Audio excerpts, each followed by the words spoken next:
যুক্তরাষ্ট্রের বিপক্ষে প্রথম ম্যাচ হারাটাকে অঘটন বা স্রেফ খারাপ দিন হিসাবেই বিবেচনা করেছিল অনেকেই। তবে দ্বিতীয় ম্যাচে একই দশা সফরকারীদের। আইসিসির সহযোগী এই দেশের বিপক্ষে টাইগারদের এমন হতশ্রী ব্যাটিং যেন দলের আসল চিত্রটাই সামনে আনলো। তাই তো ম্যাচ শেষে নিজেদের ব্যর্থতা স্বীকার করা ছাড়া কোনো কিছুই ছিল না নাজমুল হোসেন শান্তদের কাছে। 6 রানে হার নিয়ে অধিনায়ক নাজমুল হোসেন শান্ত বলেন, খুবই হতাশাজনক। মাঝের ওভারে আমরা উইকেট হারিয়েছি। আমার মনে হয় এই জায়গায় আমরা ম্যাচটা হাতছাড়া করেছি। শেষ 24 বলে বাংলাদেশের জয়ের জন্য প্রয়োজন ছিল 26 রানের, হাতে ছিল 5টি উইকেট। সাকিব আল হাসান, জাকের আলীর মতো ব্যাটাররা তখনও উইকেটে ছিলেন। সেখান থেকে মাত্র 13 রানেই 4টি উইকেট হারায় বাংলাদেশ। ফলে শেষ ওভারে প্রয়োজন ছিল 12 রানের, হাতে ছিল মাত্র 1টি উইকেট।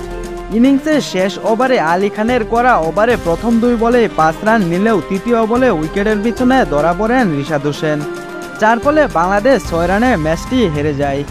ইউএসের বিপক্ষে দ্বিতীয় ম্যাচ হারার পরে ব্যাটিং ব্যর্থতা নিয়ে নাজমুল হোসেন শান্ত বলেছেন, এটা আসলে দক্ষতার ব্যাপার নয়, আমাদের মানসিকতা বদলাতে হবে। আশা করছি প্রথম 2 ম্যাচের চেয়ে ভালো কিছু পরের ম্যাচে দেখাতে পারবো।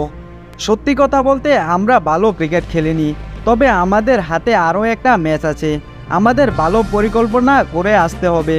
আশা করছি ভালো ক্রিকেট খেলতে পারবো।